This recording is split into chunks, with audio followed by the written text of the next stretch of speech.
What a speech. President of Kenya, William Ruto, just made at the Pan-African Parliament for Climate Summit. And guys, he did his thing. Watch this clip from Kenya Digital News. We'll come back and discuss. The power to the collective authority of the union. I had occasion, let me explain to you something. I had occasion a few weeks ago to talk with the German Chancellor. And he was explaining to me how Germany has donated matters trade, matters investment to the European Union. And they have immensely benefited by working together as 27 governments, 475 million people. In our continent, we still want to keep all the powers in our little corners. How are we going to negotiate with EU as a country? How are you going to negotiate? And this is the candid conversation we must have. The Pan-African Parliament must operate at the same level as the European Parliament. If we have to engage with the European Union on a platform as equals, how does a country with 10, 20 million people engage with the European Union with 500 million people on equal footing? Is that a reality? We just must be honest to ourselves. The globe is acting in concert. We cannot afford not to act together. And our organization must begin to internalize accountability. If you want to wield power, if you want to wield authority, you must be ready to be held to account. Otherwise, you have no business. And the organization to hold the African Union to account is this parliament.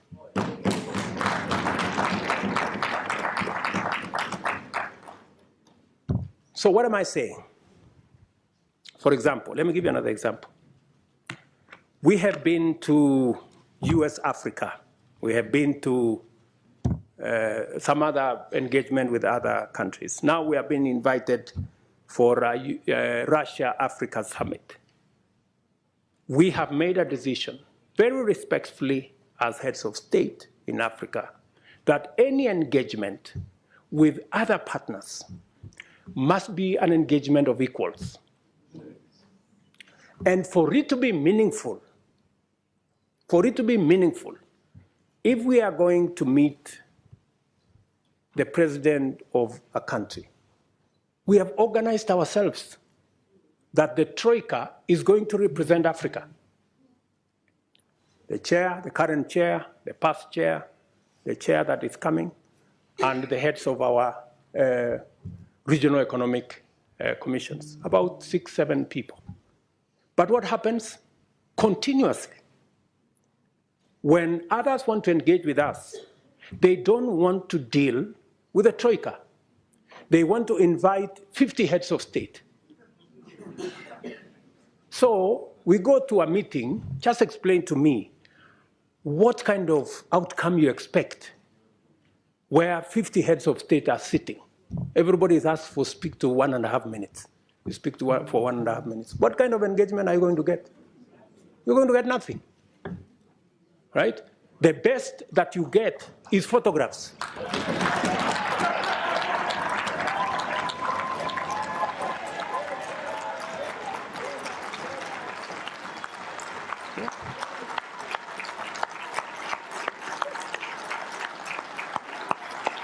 Precisely. You get these photographs. They normally line us up somewhere, crowd of 50 heads of state. And that's all we come home with, because there isn't time to engage any serious country that wants to engage with Africa, yeah, must respect first our architecture. If we have said we are going to be represented by the Troika, why are you inviting 50 people unless you want to sabotage the whole discussion?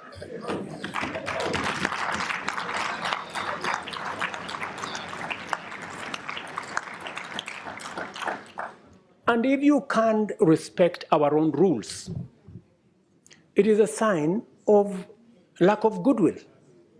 I mean, you must, so that when we engage, you know, if we have a smaller group of 5 people, then you can have a meaningful conversation.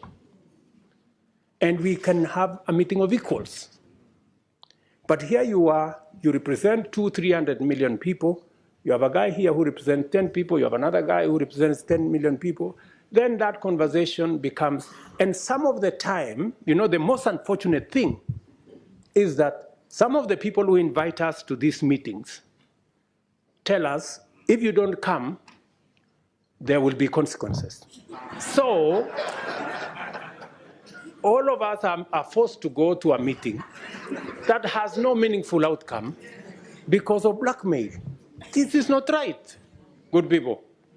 You know, this is not okay, you know? So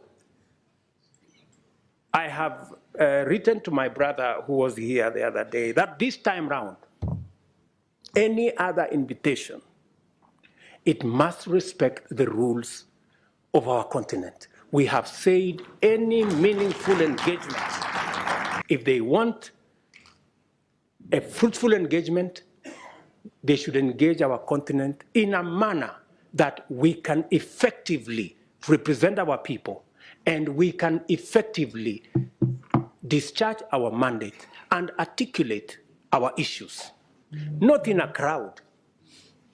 We want to be effective. We want to engage, you know?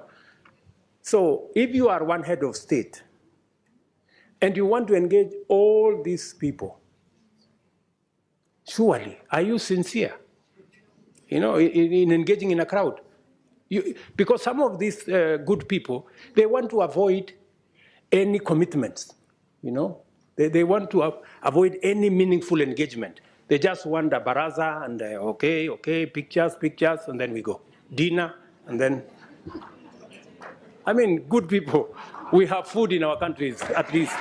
One of my favorite things he said in that speech is, we cannot afford to not act together. We all know what that means, right? We've been talking about this for years. Let's all come together. Africans, the diaspora, we have more power if we're united. We have more power if the African Union is strong, if the African Union can sustain itself, and if the African Union focused in solving issues that matter to us without taking any kind of aid or support or money from outside of Africa, and how much we can accomplish if we traded with each other. We traveled within the continent and supported one another, right? So we love to hear him say that and mention it.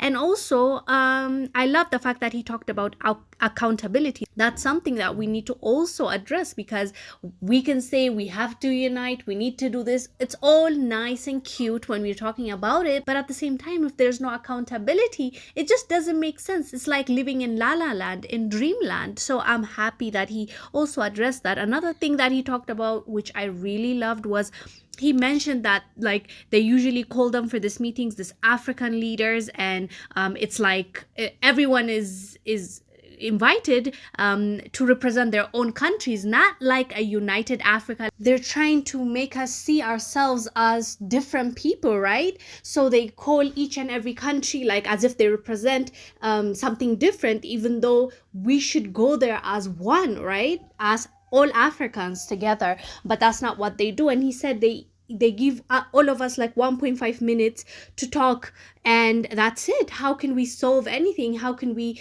get our voice heard with just 1.5 minutes, which makes sense. And he said the best we can get out of that is a photograph. He got a standing ovation because, yes, he is so spot on. It's like, come here and take a picture with me, as if like you're meeting a celebrity. So I love the fact that he addressed that as well, and he deserved the standing ovation. And I'm gonna clap for him even now. That's me clapping for him. And also, did you hear him say that they are blackmailed, right? And they are told that if you don't come here, there's going to be consequences. Imagine this. Leaders are being told, if you don't come here, this and this and this is going to happen to you. We already knew that's happening behind the scenes, but the fact that the president admitted it and told the whole world is surprising, honestly. But yeah, in a nutshell, we're very proud of President William Ruto, and thank you for telling the truth, and we respect that.